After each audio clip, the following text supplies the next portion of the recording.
दोपहर के 3 बजे हैं। अस्सलाम वालेकुम। ये रेडियो पाकिस्तान है। इमराना नाहिद से खबरें सुनिए। पहले अहम खबरों का खुलासा। नायब वज़ीर आज़म ने तुर्क वज़ीर ख़ारजा से टेलीफोन पर गुफ्तगू में दो तरफ़ा ताल्लुकात, बाहमी दिलचस्पी के उमूर और अहम इलाक़ाई और बैनुल अक़वामी पेशरफ़्त पर तबादला ख़याल किया है। चीन ने इस्लामाबाद में खुदकुश धमाके की शदीद मज़म्मत करते हुए हर किस्म की दहशतगर्दी की मुखालफत की है। मनसूबाबंदी के वज़ीर ने मुआशरे में अमन व हम आहंगी के फ़रोग़ के लिए मुश्तरका कोशिशों पर जोर दिया है। वज़ीर आला पंजाब ने बसंत के मौके पर हिफाजती SOPs पर अमल करने पर लाहौर के अवाम की तारीफ की है। दुनिया के मुख्तलिफ ममालिक में भारतीय शहरियों की मुजरिमाना सरगर्मियों में मुलविस होने के इल्जाम में उनकी गिरफ्तारियों और मुल्क बदरी में इजाफा हुआ है। चेन्नई में T20 वर्ल्ड कप में न्यूजीलैंड ने अफगानिस्तान को 5 विकेटों से हरा दिया। और अब खबरें तफसील के साथ। नायब वज़ीर आज़म और वज़ीर ख़ारजा इस्हाक़ डार ने आज तुर्क वज़ीर ख़ारजा हाकान फ़ीदान से टेलीफोन पर गुफ्तगू की।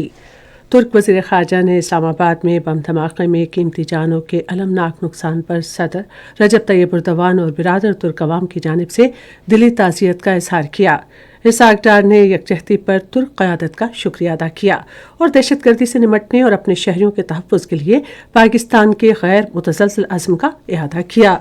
फ़रीक़ैन ने गुफ्तगू के दौरान दो तरफ़ा ताल्लुकात, बाहमी दिलचस्पी के उमूर और अहम इलाक़ाई और बैनुल अक़वामी पेशरफ़्त पर भी तबादला ख़याल किया। चीन ने इस्लामाबाद में खुदकुश धमाके की शदीद मज़म्मत करते हुए हर किस्म की दहशतगर्दी की मुखालफत की है। चीन की वज़ारत ख़ारजा के तर्जुमान की जानिब से सोशल मीडिया प्लेटफॉर्म X पर एक पोस्ट में कहा गया है कि बीजिंग कौमी सलामती और इस्तेहकाम के दिफा और अवाम के तहफ़्फ़ुज़ के लिए हुकूमत पाकिस्तान की भरपूर हिमायत करता है। तर्जुमान ने कहा कि चीन को पाकिस्तान के दारुल हुकूमत इस्लामाबाद में होने वाले तबाहकुन धमाके और इससे होने वाले भारी जानी नुकसान पर शदीद सदमा पहुंचा है। तर्जुमान ने मजीद कहा कि चीन इंसानी जानों के ज़िया पर इजहार ताज़ियत करता है और ज़ख्मियों और अपने प्यारों को खोने वालों के लिए दुआगो है। मनसूबाबंदी और तरक्की के वज़ीर एहसन इकबाल ने कहा है कि ख़वातीन मुआशरे की तरक्की में नागुज़ीर किरदार अदा कर रही हैं। उन्होंने आज नारोवाल में धीरानी प्रोग्राम की तकरीब से खिताब करते हुए वज़ीर आला पंजाब मरियम नवाज शरीफ के इस इक़दाम को सराहा।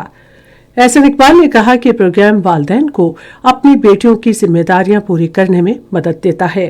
उन्होंने कहा कि इस्लाम ख़वातीन को खुसूसी हैसियत देता है और ये प्रोग्राम फरसूदा समाजी रवैयों को ख़त्म करने की कोशिश कर रहा है। उन्होंने हालिया इस्लामाबाद धमाके की मज़म्मत करते हुए मुआशरे में अमन और हम आहंगी के फ़रोग़ के लिए इज्तिमाई कोशिशों पर जोर दिया। वज़ीर दिफा ख्वाजा मोहम्मद आसिफ आज शुरू होने वाले वर्ल्ड डिफेंस शो में शिरकत के लिए सऊदी अरब की सरकारी दावत पर रियाज में हैं। उनकी आमद पर सऊदी अरब के आला हुक्काम और पाकिस्तान के सफ़ीर अहमद फ़ारूक ने उनका पुरतबाक इस्तकबाल किया। आज़मीन हज के लिए सऊदी वीज़ा बायो ऐप के जरिए अपनी बायोमेट्रिक तस्दीक मुकम्मल करने का आज आखिरी दिन है। वज़ारत मज़हबी उमूर के तर्जुमान के मुताबिक आज़मीन हज परेशानी से बचने के लिए सऊदी वीज़ा ऐप के जरिए घर बैठे बायोमेट्रिक तस्दीक मुकम्मल कर सकते हैं। वज़ारत के तर्जुमान ने कहा है कि बायोमेट्रिक के बगैर हज वीज़े जारी नहीं किए जाएंगे। ताहम 80 साल से ज़्यादा उम्र के आज़मीन बायोमेट्रिक से मुस्तस्ना हैं। पाक बहरिया के सरबराह एडमिरल नवीद अशरफ ने मलाइशिया का सरकारी दौरा किया और मलाइशिया की रॉयल नेवी की क़यादत से मुलाकात की। मलाइशिया की रॉयल नेवी के सरबराह ने उनका इस्तकबाल किया और उन्हें गार्ड ऑफ ऑनर पेश किया गया। उन्होंने तस्वीराती नुक्ता नज़र को हम आहंग करने, अमली ताउन बढ़ाने, सलाहियत साजी और समंदरी सलामती के मसाइल से निपटने के लिए मरबूत इक़दामात पर तबादला ख़याल किया। ये खबरें आप रेडियो पाकिस्तान से सुन रहे हैं। वज़ीर आला पंजाब मरियम नवाज शरीफ ने बसंत के मौके पर हिफाजती SOPs पर अमल करने पर लाहौर के अवाम की तारीफ की है। उन्होंने एक बयान में कहा कि शहरियों ने सिर्फ मंजूर शुदा पतंग और कागज़ का इस्तेमाल करके महफूज जश्न को यकीनी बनाने में कलीदी किरदार अदा किया। انہوں نے کہا کہ ممنوعہ پتنگ کی ڈور کی کوئی اطلاع موصول نہیں ہوئی اور جشن چھتوں پر محفوظ طریقے سے منایا گیا۔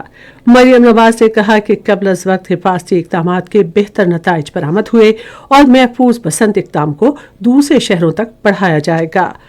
لبرٹی اور والٹ سٹی سمیت لاہور بھر میں 200 کے قریب کلینکس آن ویلز اور 21 فیلڈ ہسپتال تعینات کیے گئے ہیں۔ بھارت کے غیر قانونی زیر قبضہ جموں و کشمیر میں بدھ کو کشمیری رہنما محمد مقبول بٹ شہید کی برسی کے موقع پر مکمل ہڑتال کی جائے گی۔ کشمیر میڈیا کے مطابق اس موقع پر خطے بھر میں محمد مقبول بٹ اور محمد افضل گرو کی تصاویر کے پوسٹرز آویزاں کیے گئے ہیں۔ پوسٹرز پر تحریر ہے کہ کشمیری خطے کے لیے بھارت کے مذموم عزائم کی مزاحمت کریں گے اور رہائشیوں پر زور دیں گے کہ وہ علاقے کی مسلم شناخت کو تبدیل کرنے کے عزائم کو ناکام بناتے ہوئے غیر کشمیریوں کو اپنی زمین فروخت نہ کریں۔ دنیا کے مختلف ممالک میں بھارتی شہریوں کی مجرمانہ سرگرمیوں میں ملوث ہونے کے الزام میں ان کی گرفتاریوں، تحقیقات اور ملک بدری میں اضافہ دیکھا گیا ہے۔ ہندوستان ٹائمز کے مطابق امریکی امیگریشن ڈیٹا بیس میں 89 بھارتی نیاد افراد کو اعلیٰ ترجیحی مجرمانہ مقدمات کی فہرست میں شامل کیا گیا تھا۔ امریکہ کی ہوم لینڈ سیکیورٹی نے اپنی ویب سائٹ پر ان جرائم کے مرتکب تمام افراد کے نام اور تفصیلات منظر عام پر لائی ہیں۔ بھارتی نیاد افراد پر منشیات کی اسمگلنگ، جنسی جرائم، دھوکہ دہی، اغوا، منی لانڈرنگ اور تشدد جیسے سنگین جرائم کا الزام ہے۔ انڈین ایکسپریس نے گزشتہ سال امریکہ سے 3800 غیر قانونی بھارتیوں کی ملک بدری کا بھی انکشاف کیا ہے۔ نریندر مودی کی نااہل حکومت انتہا پسندانہ بیانیے کے ذریعے اپنے اقتدار کو مستحکم کرنے میں مصروف ہے، جبکہ بھارتی مجرم شرمناک کارروائیوں کے باعث عالمی توجہ کا مرکز بن رہے ہیں۔ بین الاقوامی ماہرین اور محققین نے خبردار کیا ہے کہ افغانستان انتہا پسندی کا گڑھ ہونے کی وجہ سے عالمی امن کے لیے ایک سنگین چیلنج ہے۔ ایک افغان جریدے افغانستان انٹرنیشنل نے بین الاقوامی تجزیہ کاروں کا حوالہ دیتے ہوئے طالبان کی موجودہ حکومت کو غیر مستحکم قرار دیا ہے۔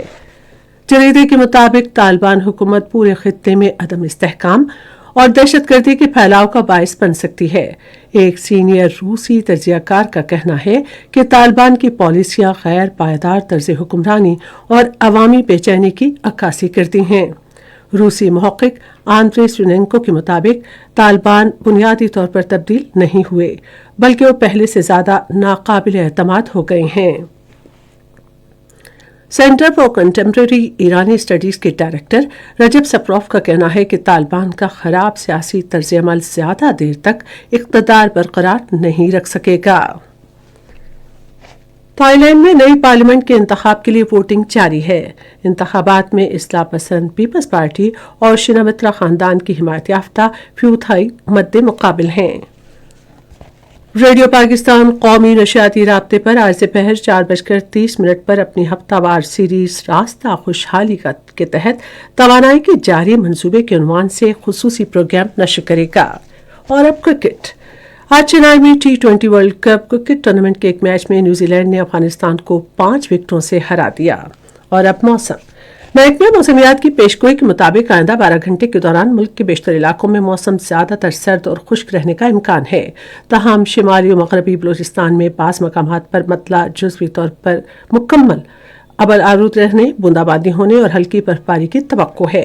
آج ریکارڈ کیا گیا بعض اہم شہروں کا درجہ حرارت: اسلام آباد اور Peshawar 21 degree centigrade, Lahore 22، Karachi 29، Quetta اور گلگت 14، مری 13، مظفر آباد 18، جبکہ سری نگر 8، جموں 20 اور لیہ میں -2 ڈگری سینٹی گریڈ۔ آخر میں اہم خبروں کا خلاصہ ایک بار پھر سن لیجیے۔ نائب وزیر اعظم نے ترک وزیر خارجہ سے ٹیلی فون پر گفتگو میں دو طرفہ تعلقات، باہمی دلچسپی کے امور اور اہم علاقائی اور بین الاقوامی پیش رفت پر تبادلہ خیال کیا ہے۔ چین نے اسلام آباد میں خودکش دھماکے کی شدید مذمت کرتے ہوئے ہر قسم کی دہشت گردی کی مخالفت کی ہے۔ منصوبہ بندی کے وزیر نے معاشرے میں امن و ہم آہنگی کے فروغ کے لیے مشترکہ کوششوں پر زور دیا ہے۔